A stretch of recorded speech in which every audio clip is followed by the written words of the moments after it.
तो last lecture में हमने ये ग्रुप डिस्कस किए थे, नेटवर्क डिवाइसेस का, इन डिवाइसेस का, कंपोनेंट्स का, कनेक्शन का और मिसलियंस वगैरह और मल्टी यूज़र कनेक्शन का। ठीक है, तो आज के लेक्चर में हम यहाँ पे आएंगे और फिजिकल और लॉजिकल इन दोनों को डिस्कस करेंगे। तो चलिए हम फिजिकल पे क्लिक करते हैं। तो हम यहाँ पे कौन से होम सिटी में है। ठीक है, अगर हम चाहते हैं कि हम होम सिटी में कहाँ पे जाना चाहिए, कारपोरेट ऑफिस में, तो हम यहाँ पे क्लिक करते हैं। ठीक है, फिर यहाँ पे हमने क्या करना है, मेन वायरिंग क्लोजेस पे क्लिक करना है और फिर इसको आप लोगों ने यहाँ पे डिवाइसेस रखने हैं। ठीक है, चलिए हम मैं बैक जाता हूँ तो इस ऑप्शन पे बैक लेवल आल्ट लेफ्ट। ठीक है, और मैं सबसे पहले होम सिटी जो है तो यहाँ पे मैं एक तस्वीर यहाँ पे रखना चाहता हूँ। ठीक है, तो मैं चाहता हूँ कि यहाँ पे होम हमारा होम सिटी है, तो यहाँ पे आप लोग create new city, create new building और क्रिएट न्यू जेनेरिक कंटेनर। ठीक है, होम सिटी नज़र आ रहे हैं। ठीक है, तो हमारा होम सिटी कौन सा है, तो चलिए हम सबसे पहले अब मुल्क का यहाँ पे या जो भी पिक्चर है आप लोग इसको ऐड कर सकते हो।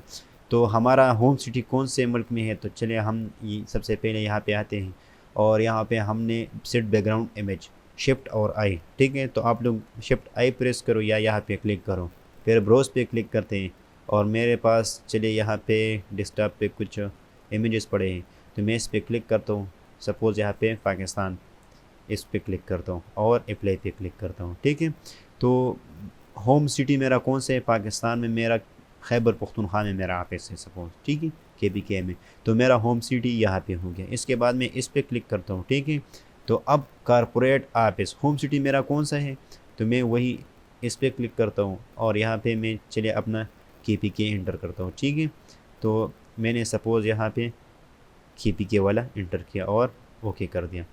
तो इसके बाद मेरा ऑफिस, कारपोरेट ऑफिस मेरा कहाँ पे है, सपोज़ मूमन में है, तो मैं मूमन पे इसको सिलेक्ट करता हूँ फिर ओके करता हूँ। ठीक है, फिर ओके करता हूँ तो फिर यहाँ पे मैं अपना ऑफिस, कारपोरेट ऑफिस का बैकग्राउंड इमेज लगाना चाहता हूँ। ठीक है, तो यहाँ पे मेरा कारपोरेट ऑफिस का जो पिक्चर है तो मेरा यहाँ पे है सपोज़। ठीक है, तो मैं इसको लगाता हूँ और ओके करता हूँ, तो मेरा कारपोरेट ऑफिस यहाँ पे है और जो मेन वायरिंग क्लोजेस्ट है तो ये यहाँ पे है। तो मैं इस पर क्लिक करता हूँ और अब मैंने यहाँ पे मेन वायरिंग क्लोजेस्ट में कौन कौन सी चीज़ें रखनी है, तो चलिए मैं सबसे पहले 2 पीसीस लेते हूँ। तो मैं इन डिवाइसेस पे क्लिक करता हूँ, यहाँ पे पीसीस पे क्लिक करता हूँ, तो मैं पीसी पे क्लिक करता हूँ और जब भी यहाँ पे क्लिक करता हूँ तो आप लोग को यहाँ पे नज़र आएगा कि मेरा एक, चलिए मैं इसको थोड़ा जूम आउट करता हूँ। ठीक है, तो यहाँ पे आप लोगों को मैं इसको डिलीट करता हूँ। ठीक है, इसको भी डिलीट करता हूँ। तो पहले ये इस तरह होते हैं, हम चाहते हैं कि यहाँ पे एक पीसी आ जाए, तो मैं सिंपली इस पर क्लिक करता हूँ और यहाँ पे क्लिक करता हूँ, तो एक मेज़ आ गया और इसके साथ एक पीसी आ गया। ठीक है, इसके बाद मैं चाहता हूँ कि एक और पीसी आ जाए, तो फिर यहाँ पे अब हम इसी मेज़ पे तीसरा पीसी नहीं रख सकते। क्यों, सपोज़ मैं इस पर क्लिक किया और यहाँ पे क्लिक करता हूँ लेकिन यहाँ पे ये नहीं आएगा। ठीक है, ये ऑप्शन आ रहा है, तो आप लोगों ने इसके साथ इस वाली जगह पे क्लिक करने, तो फिर यहाँ पे दूसरा भी ऐड हो जाएगा, दूसरा मेज़ ऐड हो गया, इसके साथ पीसी पे ऐड हो गया। सपोज़ यहाँ पे हम दूसरा रख सकते हैं। ठीक है, अगर हम यहाँ पे 5वां रखना चाहें तो फिर यहाँ पे नहीं रख सकते, तो इस तरह आप लोग इसको ऐड कर सकते हो। अब ये सारे तो ऐड हो गए, लॉजिकली किस तरह है, तो चलिए हम इसको लॉजिकल पे क्लिक करते और चेक करते हैं। तो लॉजिकली ये इस तरह है लेकिन फिजिकली यहाँ पे इस तरह पड़े हुए हैं। अब हम चाहते हैं कि हम इसको थ्रू स्विच आपस में कनेक्ट कर लें, तो चलिए हम नेटवर्क डिवाइस पे क्लिक करते हैं और इसके बाद स्विच पे क्लिक करते हैं और मैं ये स्विच लेता हूँ, तो मैंने इस पे क्लिक किया और यहाँ पे क्लिक किया। ठीक है, तो यहाँ पे एक रैक आ गया और इसमें स्विच आ गया। मैं चाहता हूँ कि ये सारे कंप्यूटर एक दूसरे के साथ थ्रू इस स्विच कनेक्ट हो जाए, तो मैं सिंपली यहाँ पे कनेक्शन पे क्लिक करता हूँ। ठीक है, और इसके बाद मैं कौन सा केबल लेता हूँ, इसको भी ले सकता हूँ या ऑटो केबल लेता हूँ, तो चलिए मैं इसको लेता हूँ। तो मैंने इस पे क्लिक किया और इस पे क्लिक किया, इसके बाद फास्ट इथरनेट 0 को यहाँ पे क्लिक करता हूँ, फिर यहाँ पे स्विच पे क्लिक करता हूँ। मैं इसको कौन से पोर्ट के साथ, तो चलिए 1 के साथ कनेक्ट करना चाहता हूँ, तो इसका 1 इसके साथ कनेक्ट हो गया। इसके बाद इसमें सारों के लिए मैं अलहदा केबल लूँगा, तो मैं चले कंट्रोल प्रेस करता हूँ और मैं चाहता हूँ कि इन सारों के लिए कॉपर हो, तो मैंने कंट्रोल प्रेस किया और यहाँ पे सिंपली क्लिक किया। इसके बाद मैं यहाँ पे क्लिक करता हूँ और पास इथरनेट 0 यहाँ पे आता हूँ और यहाँ पे 2 के साथ कनेक्ट करता हूँ, तो यहाँ पे 2 भी कनेक्ट हो गया, यहाँ पर भी कनेक्ट हुआ। इसके बाद ये एम्प्टी पड़ा हुआ है, तो चलिए मैं फिर इस पर क्लिक करता हूँ फास्ट इथरनेट पे, और इसके बाद यहाँ पे आता हूँ और सिंपली यहाँ पे चलिए मैं इसको 24 के साथ कनेक्ट करता हूँ। तो यहाँ पर ये 24 के साथ कनेक्ट हुई है और ये भी कनेक्ट हो गया।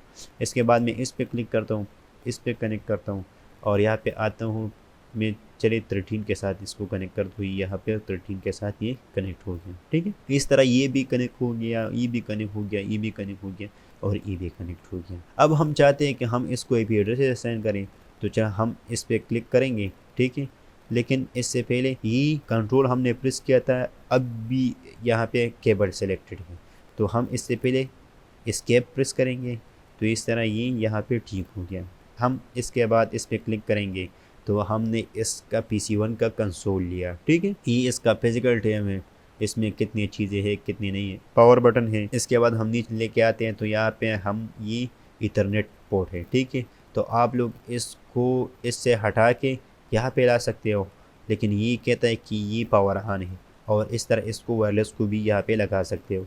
यहाँ पे आप लोग हेडफोन भी यूज़ कर सकते हैं, मुख्तलिफ़ किस्म की चीज़ें आप लोग यहाँ पे यूज़ कर सकते हो, ये यहाँ पे अवेलेबल है। ठीक है, मॉड्यूल में होस्ट, इनम और इस तरह हेडफोन और माइक्रोफोन ये सारे आप लोग इस्तेमाल कर सकते हो। ठीक है, इसके बाद हम आते हैं कॉन्फ़िगरेशन टैब में, तो कॉन्फ़िगरेशन टैब में आप लोग यहाँ पे इसके नाम भी सेट कर सकते हो।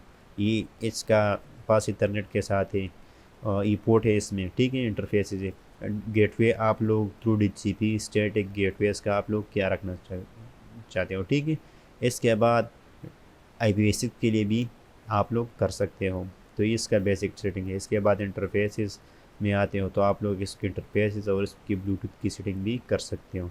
इसके बाद डेस्कटॉप पे आते हैं जो नॉर्मली हमारे कंप्यूटर में होते हैं, और यहाँ पे आप लोग IP कॉन्फ़िगरेशन, इस तरह डायल टर्मिनल हम आगे देखेंगे, हम इस स्विच को एक्सेस करने के लिए इस टर्मिनल को इस्तेमाल करेंगे। इसके बाद कमांड प्रॉम्प्ट आप लोग पिंग वगैरह के लिए, PC वायरलेस के लिए VPN मुख्तलिफ़ किस्म के हैं जो नॉर्मल आप लोग कंप्यूटर में मिलेगा। तो चलिए मैं इसके IP एड्रेस रखता हूँ, तो मैंने यहाँ पे सबसे पहले स्टैटिक सेलेक्ट किया है और यहाँ पे 10.0.0.1। ठीक है, और टैब बटन प्रेस करता हूँ तो यहाँ पे IP एड्रेस 255.0.0.0 यहाँ पे मैंने इसका IP एड्रेस रख दिया। ठीक है, इसको कॉपी करता हूँ, गेटवे और DNS सर्वर पे हाल में नहीं रखना चाहता। ठीक है, तो इसके बाद मैंने इसको क्लोज़ किया। इसके बाद यहाँ पे आते हैं, यहाँ पे डेस्कटॉप पे आते हैं और IP कॉन्फ़िगरेशन पे आते हैं और सिंपली इसको Ctrl+V करते हैं, इसका IP एड्रेस चेंज करते हैं। ठीक है, टैब बटन प्रेस करते हैं, फिर यहाँ पे आते हैं और यहाँ पे इसका IP एड्रेस 3 रखते हैं। ठीक है, और टैब बटन प्रेस करते हैं। इसके बाद यहाँ पे आते हैं और यहाँ पे इसका IP एड्रेस चलिए हम रखते हैं 4। ठीक है, और यहाँ पे आते हैं। तो इस तरह हमने इन चारों पीसीस को हमने इसको IP एड्रेस सेंड की। ठीक है, और ये तो इसके साथ ऑलरेडी कनेक्टेड है। अगर हम चाहते हैं कि आपस में कम्युनिकेशन करें, हम इसको इससे इसको पिंग करें, इससे इसको पिंग करें, इसको पिंग करें, तो ये पिंग होगा। रियल PC की तरह यहाँ पे प्रॉब्लम नहीं होते कि फायरवॉल आने है, ये प्लान, ये रूल ऐड करने, सारे कुछ। लेकिन इसमें सिंपली आप लोगों ने सपोज मैं यहाँ पे आया तो मैं चलिए अब पिंग करते हैं, कमांड प्रॉम्प्ट पे आते हैं, पिंग करते हैं, तो अभी पिंग हो गया। ठीक है, तो इससे ये PC पिंग हो गया।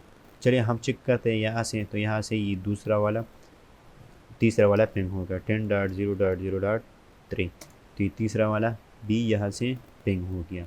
तो रिप्लाई आ गया, इसका मतलब है कि कनेक्टिविटी यहाँ पे है। हमने 4 पैकेट सेंड किए और रिसीव कितनी हुई, 4 पैकेट रिसीव हुई। तो इससे ये पिंग हो सकता है, इससे ये, और इन सारे आपस में एक दूसरे से पिंग हो सकते हैं। अब हम चाहते हैं कि हम इस स्विच को EPCs के साथ नज़दीक है तो इसके थ्रू इसको एक्सेस कर सकें। ठीक है, इसके लिए कौन सा केबल रिक्वायर होगा, कंसोल केबल। तो हम इस पे क्लिक करते हैं, यहाँ पे क्लिक करते हैं और RS-232 इस PC को इस पोर्ट के साथ और स्विच के कौन से पोर्ट के साथ, कंसोल पोर्ट के साथ इसको कनेक्ट करता हूँ। तो जब भी कंसोल पोर्ट के इसके साथ कनेक्ट करता हूँ तो यहाँ पे जब मैं इस PC पे क्लिक करूँगा और टर्मिनल पे आऊँगा, तो जैसे रियल PC में हम पुटी वगैरह या सिक्योर टर्मिनल इस्तेमाल करते हैं, सिक्योर CRT इस्तेमाल करते हैं, तो इस तरह यहाँ पे टर्मिनल बिल्ट इन सॉफ्टवेयर है। तो हम इस पर क्लिक करेंगे और इसके बाद ओके पे क्लिक करेंगे। ठीक है, तो इस तरह वही स्विच यहाँ पे ये एक्सेस हो गया। तो मैं जब सिंपली यस करता हूँ तो यहाँ पे ये स्विच एक्सेस हो गया। नॉर्मली अगर हम थ्रू पीसी नहीं करते तो हम सिंपली इस पर क्लिक करते हैं और इसका सीला लेते, तो इसको इस तरह भी एक्सेस कर सकते हैं। लेकिन थ्रू अगर हम कंप्यूटर एक्सेस करना चाहें, नॉर्मली हम ये तो एक डब्बा होता है, इसको हम डायरेक्टली एक्सेस नहीं कर सकते कि हम रियल में यहाँ पे जाएँ और इस पर क्लिक करें और ये डायरेक्ट एक्सेस हो जाएगा। भाई वो किस तरह एक्सेस होगा? तो आप लोगों ने इसको थ्रू प्रॉपर कंसोल कनेक्ट होना है और फिर यहाँ पे एक सॉफ्टवेयर पुटी इंस्टॉल करना है जो इस केस में टर्मिनल है, और आप लोगों ने इस पर क्लिक करने हो तो ये इस तरह एक्सेस हो जाएगा। ठीक है, तो हम इसको इसी तरह फिर एक्सेस करते हैं। अगर सपोज़ ये अलग रूम में है और ये पीसी अलग रूम में है और हम चाहते हैं कि इसको एक्सेस करें, तो फिर हम इसको मैनेजमेंट आईपी एड्रेस से सेंड करेंगे और फिर यहाँ से टेलनेट या थ्रू इसी इसको एक्सेस करवाएंगे। ठीक, तो इस केस में ये थ्रू हम कंसोल करेंगे तो हमने इसको टर्मिनल के साथ ओके किया और ये एक्सेस हो गया। ठीक है, अगर हम वही स्टेप यहाँ पे करेंगे, इस केस में हमने इसको इसके साथ कंसोल के थ्रू कनेक्ट नहीं किए, वही स्टेप जो हमने इस पे किए इस पे करते हैं। तो इस पर मैंने क्लिक किया, टर्मिनल पे क्लिक किया, ओके पे क्लिक किया और कुछ भी एक्सेस नहीं हो रहा क्योंकि केबल कंसोल कनेक्ट ही नहीं है। ठीक है, तो आप लोग ये मत सोचो कि मैंने कंसोल कनेक्ट नहीं किया होगा और ये एक्सेस हो जाएगा, नहीं। आप लोगों ने पहले इसके साथ थ्रू प्रॉपर कंसोल कनेक्ट होना है, इसके बाद आप लोगों ने इसको एक्सेस करना है। ठीक है, तो मैं चलिए इस पर क्लिक करता हूँ, टर्मिनल पे क्लिक करता हूँ और ओके पे क्लिक करता हूँ। ठीक है, तो इस तरह ये एक्सेस हो गया। हम इसको फिर कॉन्फ़िगर कर सकते हैं, enable configure terminal host name SW1 और मुख्तलिफ़ किस्म के प्रॉपर्टीज़ आप लोग कर सकते हैं। तो यहाँ इस तरह इसका नाम चेंज हो गया। ठीक है, इसी स्विच की इसी कंप्यूटर के थ्रू हम चाहते हैं कि यहाँ पे डायरेक्ट कनेक्ट करें, तो यहाँ पे आप लोग को दिखाई दे रहा है कि यहाँ पे इसका नाम चेंज हो गया है। तो मैंने आप लोग को सिंपली फिज़िकल समझाना था। ठीक है, इसके बाद ये तो हमने एक स्विच रख दिया और फिर कंप्यूटर रख दिया 4। ठीक है, इसके बाद हम आगे जाएंगे कि आगे हम इसमें क्या क्या कर सकते हैं।